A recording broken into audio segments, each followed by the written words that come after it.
How to see your blocked list on Snapchat. That's what I will show you in this video. But before we begin, make sure to subscribe to the channel and ring the bell to get notified whenever a new video is uploaded.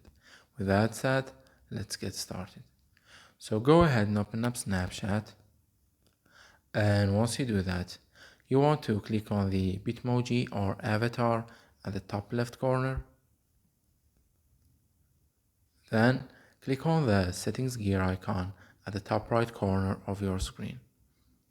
Once you're here, you need to scroll down to the account actions section, and from there click on blocked.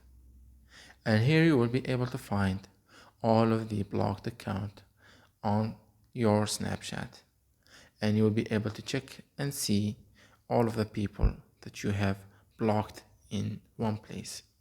It's that easy and simple. So that was it for this video. That's how you can see blocked accounts on Snapchat. If you have any questions, please leave them in the comment section down below. With that said, see you in the next video.